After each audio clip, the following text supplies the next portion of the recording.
Si tu me guéris, je t'adopte. Le millionnaire la défia. Ce qu'elle fit ensuite fut choquant. Alexander Pierce avait bâti sa vie comme les gratte-ciel qui portaient son nom. Grand, intouchable, et impossible à imaginer tomber. Millionnaire autodidacte, ses journées étaient un tourbillon de salles de réunion, de jets privés et de toasts au champagne lors de galas de charité. Il s'épanouissait dans le contrôle, la certitude de pouvoir soumettre presque tous les problèmes à sa volonté. Mais le jour de l'accident mit fin à ce qui devait être un simple retour à la maison après une réunion tardive. Une route glissante sous la pluie, un conducteur imprudent grillant un feu rouge, et puis, plus rien. Du verre. Du métal. Et le poids écrasant de la prise de conscience, quelques jours plus tard, à son réveil à l'hôpital. Au début, les médecins restaient prudents. On verra bien. On surveillera. Attendons que l'édème diminue. Mais les semaines devinrent des mois, et l'espoir un visiteur cruel qui ne restait jamais. Le coup de grâce arriva dans une salle de consultation éclairée au néon, lorsqu'un neurologue prononça la phrase qui allait le briser. Les lésions nerveuses sont permanentes. Vous ne remarcherez plus. Alexander quitta l'hôpital méconnaissable. Son fauteuil roulant était une prison, et chaque reflet dans une vitre lui renvoyait l'image d'un homme brisé. Il s'éloignait de ses amis, déclinait les invitations, réduisait les réunions au strict minimum. Sa fortune ne valait rien si elle ne pouvait lui rendre la seule chose qu'il désirait, se tenir debout à nouveau. Cet après-midi-là, il se retrouva au parc municipal. Pas par envie, mais par besoin d'échapper aux quatre murs de son appartement. L'air était frais, les feuilles bruissaient au-dessus de lui, et il errait dans ses pensées quand son téléphone glissa de ses genoux pour atterrir sur le trottoir. Il jura dans sa barbe et se pencha, mais ses bras ne pouvaient l'atteindre sans risquer de basculer. C'est alors qu'elle apparut, une petite fille d'accent grave peine 7 ans. Peau de bronze chaud, cheveux soigneusement tressés, t-shirt beige délavé sous une salopette en jean usé. Ses genoux étaient éraflés, ses baskets effilochées, mais son regard, lui, était clair et direct. Sans un mot, elle ramassa le téléphone et le lui tendit. « Merci, mon garçon, dit-il. » Elle ne partit pas. Au contraire, elle l'observa, vraiment, comme si elle voyait le poids qu'il portait. « Pourquoi es-tu sur cette chaise ?» demanda-t-elle simplement, sans pitié. Il faillit rire. Les adultes évitaient la question, les enfants, eux, n'avaient pas ce filtre. « Parce que je ne peux pas marcher, » répondit-il sèchement. « Et je ne le pourrai jamais. » Qui t'a dit ça? Les médecins. Des gens qui savent vraiment de quoi ils parlent. Elle pencha la tête. Tu les crois? Cette question le piqua plus qu'il ne l'aurait admis. Ce n'était pas la naïveté des encouragements habituels. C'était un défi. Et quelque chose dans son regard lui rappela l'homme qu'il avait été autrefois, celui qui n'acceptait jamais un non comme réponse. Sur un coup de tête par irritation, peut-être par curiosité, il se pencha vers elle. « Si tu me guéris, je t'adopte, » dit-il, sûr qu'elle n'y arriverait pas. Elle ne s'y a pas. « D'accord, » répondit-elle simplement, comme s'il venait de lui demander un verre d'eau. Il resta bouche bée. Pas de rire, pas de regard moqueur. Elle le fixait avec la certitude de quelqu'un qui l'avait déjà fait. « Comment t'appelles-tu »« Amara. »« Alexander. » Elle hocha la tête, baissa les yeux vers ses jambes, puis dit « Demain. » Au même endroit, ajouta-t-il tandis qu'elle s'éloignait. Avant qu'il puisse répondre, il la regarda s'éloigner, les petites épaules carrées comme si elle partait au combat. Une part de lui voulait oublier, la ranger dans la case des enfants à l'imagination débordante. Mais une autre part, celle qui s'était tue pendant des mois, venait de s'éveiller. Cette nuit-là, dans son appartement avec vue sur la ville, Alexander repensa sans cesse à ce moment, à l'absurdité de la promesse, à l'ardeur dans ses yeux, et à cette pensée étrange, presque indésirable. Peut-être qu'elle n'était pas quelqu'un à sous-estimer. Alexander ne croyait plus au miracle. Il y avait cru autrefois, quand le gonflement de sa colonne vertébrale était encore récent, quand les thérapeutes parlaient en peut-être au lieu de jamais. Mais cette époque était révolue.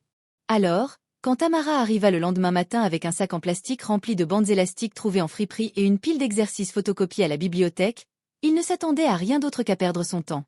Mais la petite avait une détermination qu'on ne pouvait ignorer. « On commence ici », dit-elle en passant une bande autour de ses avant-bras. Des bras forts permettent de mieux se soulever, et des bras forts aident le dos. Si votre dos est fort, votre ceinture abdominale l'est aussi, et c'est la première étape pour que vos jambes vous obéissent. Il voulut lui répondre que les meilleurs médecins de la ville avaient déjà tout essayé, mais Tamara n'écoutait pas ses arguments. Elle donnait des ordres comme un petit sergent instructeur, comptant chaque répétition et le forçant à recommencer celle qui n'était pas parfaite. Les jours devinrent des semaines. Elle venait chaque matin après l'école et tous les samedis après-midi. Parfois, elle apportait des articles sur les neurothérapies expérimentales. D'autres fois, Elle le poussait à essayer des postures de yoga assises, souvent inconfortables. Au début, Alexander se contentait de la laisser faire. Puis quelque chose changea. Le haut de son corps se renforça.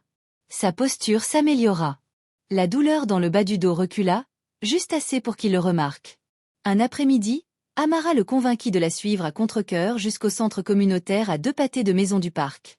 Elle le présenta à coach Rivera, physiothérapeute à la retraite, bénévole auprès d'athlètes en situation de handicap. « Tes jambes ne sont peut-être pas mortes », dit Rivera en examinant sa posture. « Elles ont peut-être juste besoin d'une guerre pour se réveiller. » L'approche de Rivera était différente. Pas de promesses irréalistes, pas de pitié. Il installa barre parallèle, harnais et tapis roulant adaptés.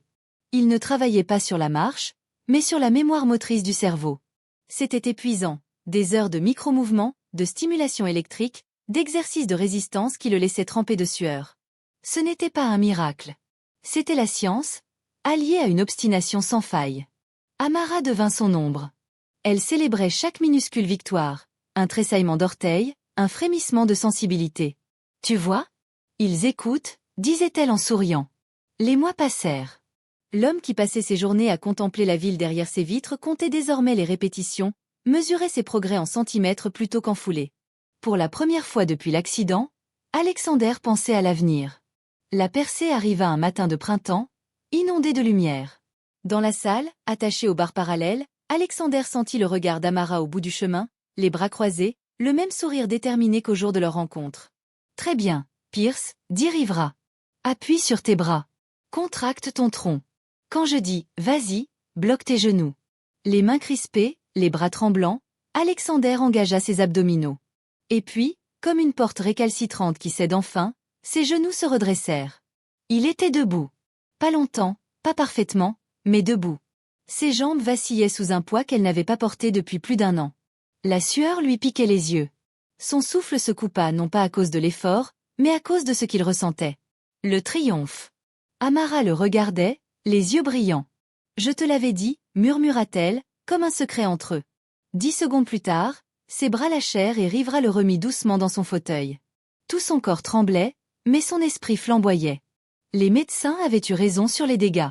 Mais ils n'avaient pas compté sur des mois de rééducation acharnée, de thérapie alternative, et sur la foi têtue d'une enfant qui refusait le mot jamais. Les mois suivants, Alexander passa des barres aux béquilles d'avant-bras. Chaque étape lui semblait impossible jusqu'à ce qu'elle soit franchie. Le premier pas sans aide eut lieu près d'1 an après leur rencontre, un soir calme dans le parc où tout avait commencé. Fidèle à sa promesse, Alexander entama les démarches d'adoption. Ce n'était pas de la charité, c'était une reconnaissance. Amara ne lui avait pas seulement rendu ses jambes. Elle l'avait tiré de la tombe qu'il s'était creusée. Le jour où l'adoption fut finalisée, un vieux carnet cabossé trônait sur le bureau d'Amara. À la dernière page, sous « Idée à réparer », elle avait écrit « Jambes d'Alex réparées ». Ce soir-là, Alexander, légèrement appuyé sur une canne, la regarda ranger ses livres. « Tu ne m'as pas seulement aidé à remarcher, dit-il. Tu m'as rendu la vie. » Elle lui jeta un regard complice par-dessus son épaule et répondit. « Et toi, tu m'as donné la mienne. » Aucun d'eux ne croyait plus au mot jamais. Si vous avez aimé cette histoire, mettez un pouce bleu et abonnez-vous pour découvrir d'autres récits émouvants, dramatiques et inattendus. Dites-nous d'où vous nous regardez dans les commentaires. À très vite, et souvenez-vous, restez bienveillants, curieux, et continuez à nous suivre.